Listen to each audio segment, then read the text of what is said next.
It's the Big E Sports Extravaganza. It's a tradition. Your weekly destination for all things going on in the sports universe. We don't just talk X's and O's. We go beyond them. Bringing you some of the most engaging guests from around the nation. Fasten your seatbelts. It's showtime. Now, here's your hostess with the mostest, Elissa Walker Campbell.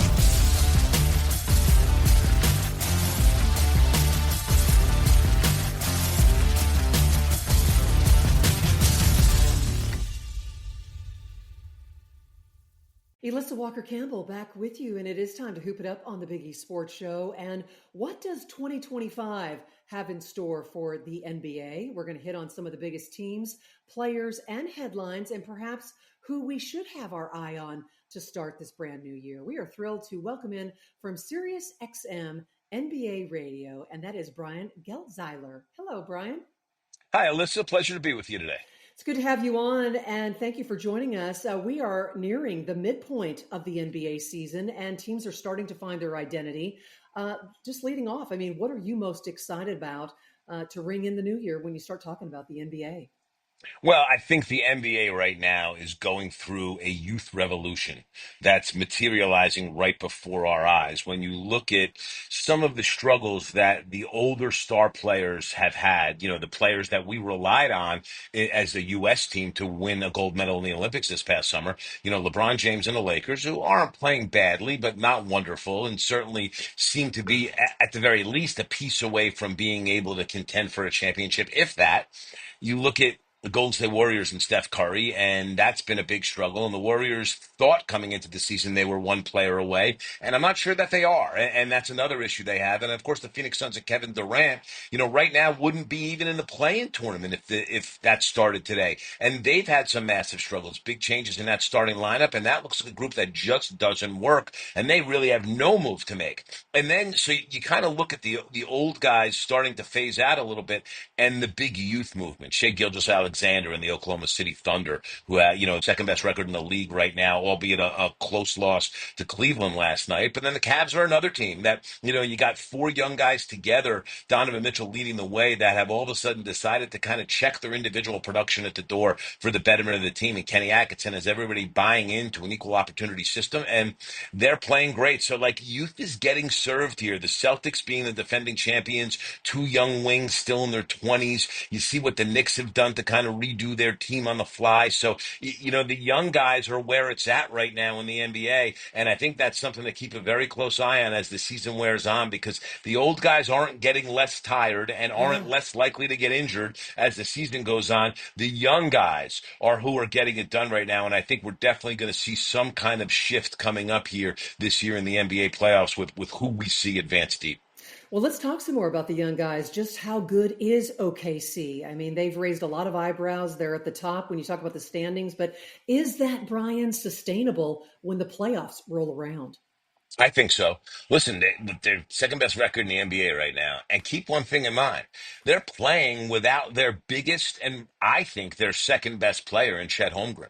Okay. When they went out and signed Isaiah Hartenstein to all that money in this offseason, there was a vision in the playoffs to play Hartenstein and Holmgren together. And Holmgren to spend some time playing the four on offense, which allows him to space the floor, good shooter, tough off the dribble, long lean, but plays nasty. So you kind of have the two of them together, gives a toughness aspect to OKC that they didn't have last year in the playoffs. So I'm not terribly worried about them in the playoffs because Shai Gilgeous-Alexander gets to where he wants to get to on the court. I did not pick them at the beginning of the year to go to the finals. And as we're getting close to the halfway point, I'm kind of sorry I didn't, because I really like what this group has been able to do. Alex Caruso has been a great addition for them, but they develop young players so well. So one night it's Cason Wallace. Another night it's Aaron Wiggins. The thing for them, you look at some of these other teams they're competing with in both conferences, for that matter.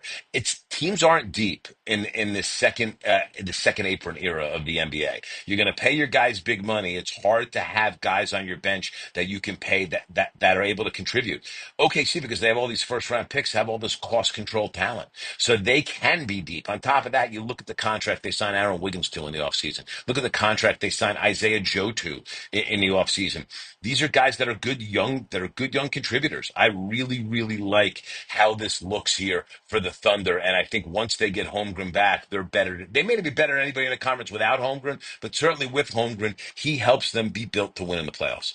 You know, Brian, for all the talk of the NBA's subpar ratings this season, that contest between the Thunder and the Cavs last night really felt like a finals game. Just the intensity, the excitement. It was a lot of fun to watch. Oh, it's a great game. It was a terrific game, played at a high level, played with a lot of pace. And that's something that, like, it was one of those games that was where sometimes you'll get a game that's really competitive.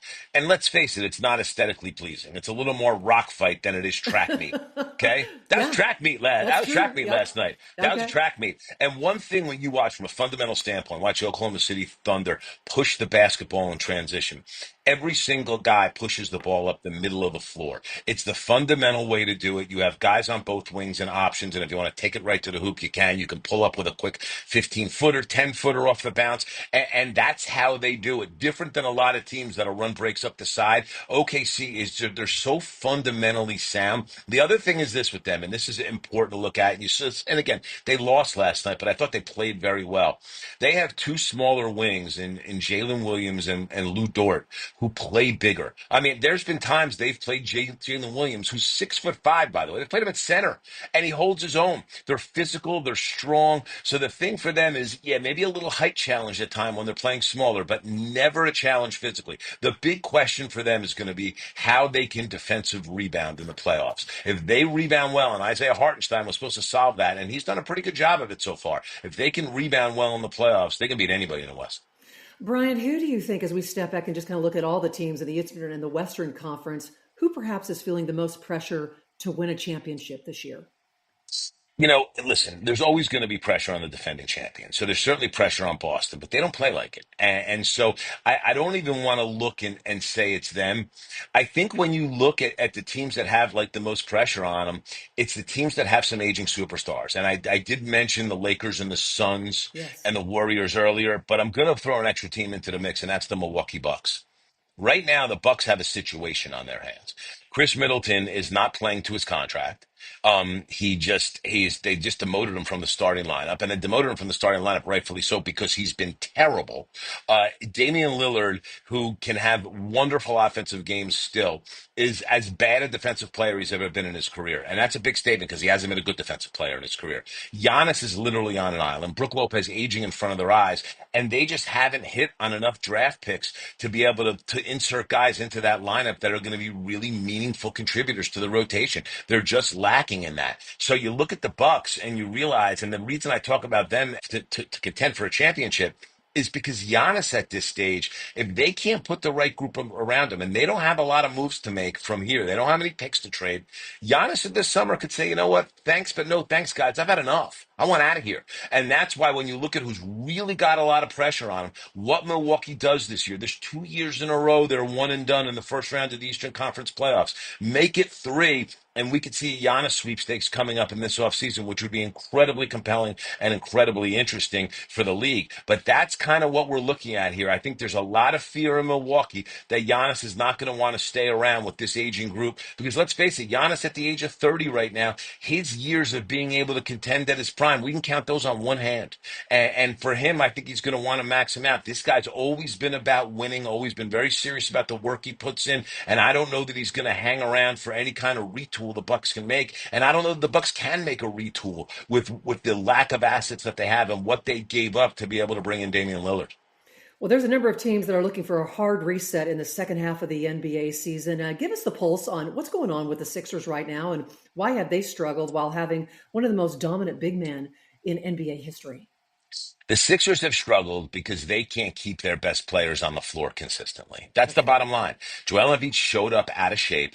There's something going on with his knee that they don't want to tell us about. Okay, that's their prerogative. Embiid can't play back-to-backs. The other thing, because Embiid's gotten so much attention for missing games in the way that he's missed games and for hiding the injury, the thing that's kind of fallen through the cracks a little bit is that Paul George hasn't been good. he just doesn't look like the same player. At 34 years old, he doesn't seem to have the same pop. He's been dealing with a knee issue that he hurt two different times already this season. They spent a chunk of time without Therese Maxey, who's their most reliable player. Even when they got some things going with some of the younger guys, Jared McCain goes down hurt while playing at a high level. They haven't had a lot of luck, and you worry for them that they got caught holding the bag with Paul George. I mean, they got to send him to a 4-year max deal. They're going to be paying him at the age of 36 and 37. Right now, at 34, he doesn't look wonderful. And the thing was, when the Sixers went ahead, signed Joel Embiid to an extension, and signed Paul George to that contract, this was to contend for 2 years. They knew in the last 2 years of George's deal and the last 2 years of Embiid's extension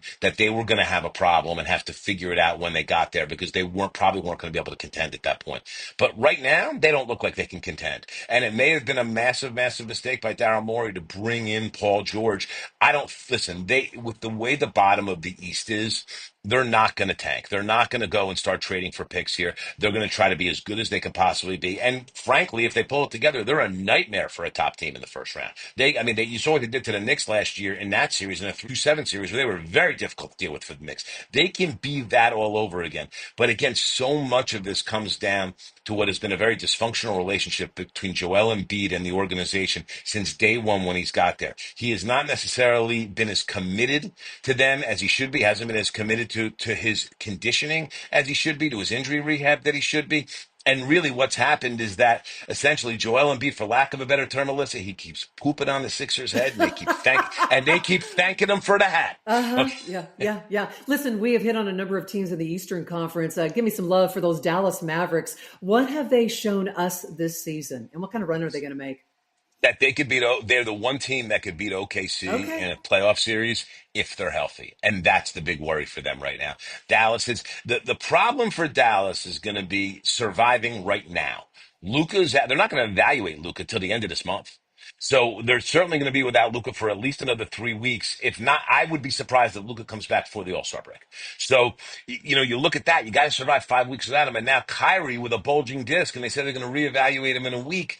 Bulging disc on a player on the north side of 30, that's a problem. Yes. So for Dallas right now, the only thing once they have everybody, they're another team, a lot of depth. They've done a super job building this organization and building this team. I give all the credit in the world to Nico Harrison, their GM. The problem is for them is that if you got to come from the play-in in the West, listen, I think Dallas can beat anyone.